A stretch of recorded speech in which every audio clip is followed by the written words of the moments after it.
اچھا حکیم صاحب، آپ ایک اور مجھے بتائیں کہ آج کل لوگوں میں جو رواج بن چکا ہے یا سستی کی وجہ سے یا جو بھی ہے، زبان کے چسکی کی وجہ سے وہ لوگ جو ہیں وہ بازاری کھانے کو اہمیت دے رہے ہیں آہستہ آہستہ. تو ہمیں کیسے بچوں کو بتانا چاہیے کہ ہمیں جو دیسی غذا ہے وہ ہم اگر کھائیں تو ہمارے سے ٹھیک رہے گی؟ جی، اس بارے میں آپ کیا کہتے ہیں؟ موضوع بہت لمبا ہے لیکن میں مختصر عرض کروں گا. فل ینظر الانسان الی طعامہ، جی اللہ تعالیٰ نے ہی قرآن پاک میں ارشاد فرمایا کہ اے انسان، جو اپنی خوراک کی طرف دھیان کر، ماشاءاللہ، اپنے کھانے پینے کی چیزوں پر غور کیا کر. ہمیں گائیڈ کر دیا گیا ہے. اور یہ ایک چھوٹا سا ٹکڑا ہے، آیت ہے، جی، ہم نے اس کو دھیان نہیں دیا، اگنور کیا ہوا ہے. اب یہ کیوں کہا گیا ہے؟ اس کے میرے نزدیک دو پہلو نکلتے ہیں جی اس کی شرح میں.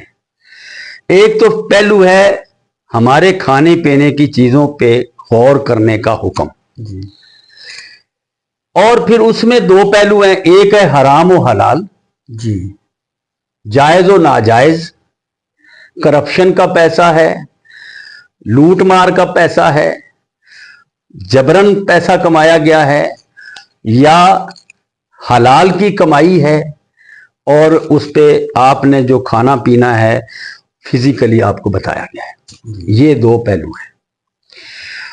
ہمارا موضوع نہیں ہے وہ دوسرا، ہمارا موضوع صرف ہم نے اپنے کھانے پینے کی چیزوں پر غور کرنا ہے. جی تو وہ یہ ہے کہ آج کل نئی نسل کو یہ پتہ نہیں ہے کہ ہم نے شاید کچھ ایسے بچے ہیں، کچھ ایسے لوگ ہیں جو یہ کہتے ہیں کہ یہ انڈے کھانا بالکل سنت ہی ہے.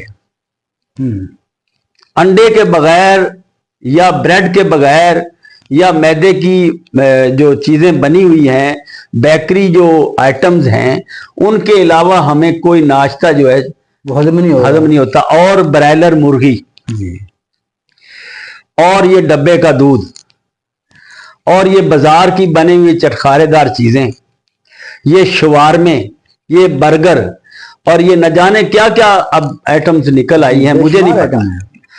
یہ ساری کا سارا جو ہے یہ بیماریوں کو پیدا کرنے کا موجب بن رہا ہے. اچھا، اور میں سمجھتا ہوں کہ اگر میں دعوے سے کہتا ہوں کہ اگر آپ اپنی طرز زندگی کو سادہ کریں، آپ فطرت کے مطابق سوئیں، فطرت کے مطابق جاگیں اور فطری جو ہے فطرت کو اپنائیں، تو میرا خیال ہے کہ یہ بیماریوں کا خلا کما ہو جائے گا. سبحان اللہ. اس کی مثال ایسے ہے کہ ایک تو برائلر مرغی اپنے گھر میں لانا بند کر دیں، ایک ڈبے کا دودھ یا دودھ سے جو چیزیں ہیں اس طرح کی وہ چیزیں نہ کھائیں، چینی جو ہے وہ چھوڑ دیں، اور جو بناسپتی آپ کھا رہے ہیں وہ زہر کھا رہے ہیں. اور صابن کا فارمولہ اور بناسپتی کا فارمولہ ایک ہے، اس میں صرف ایک چیز کا فرق ہے. اب آپ وہ کھاتے ہیں، ہم کتنے غریب لوگ، کتنے امیر لوگ سارے اس کی وہ جو برانڈ ہیں ان کو دیکھتے ہیں، کچھ بیچارے وہ نہیں دیکھتے. تو وہ چکنائیاں جو ہے کھا کھا کے کولیسٹرول اور دیگر چیزیں پیدا کر رہے ہیں. اس کی جگہ پہ ہم سرسوں کا دیسی آئل جو استعمال کریں، کولو والا جی، وہ بہت زیادہ مفید ہے. دیسی گھی استعمال کریں. اب تو سائنسی تحقیق بھی آ گئی ہے، برائلر کے بارے میں بھی آ گئی ہے کہ یہ کینسر کا باعث بن رہا ہے. تو میرے بھائی تمام پاکستانیوں کو، بلکہ تمام لوگوں کو یہ میں گزارش کرتا ہوں کہ ان فاسٹ فوڈ سے اجتناب کر لیں تو آپ اپنی زندگیاں بچا سکتے ہیں. جی حکیم صاحب، بہت شکریہ، آپ نے دیسی ٹوٹکے بتائے. اور جو قدرتی غذا ہے یا اسلامی غذا بھی سے ہم کہہ سکتے ہیں، وہ ایک آیت کریمہ یعنی کہ قرآنی آیت کے ذریعے آپ نے اس کی تفسیر بھی بتا دی. آپ کا بہت شکریہ.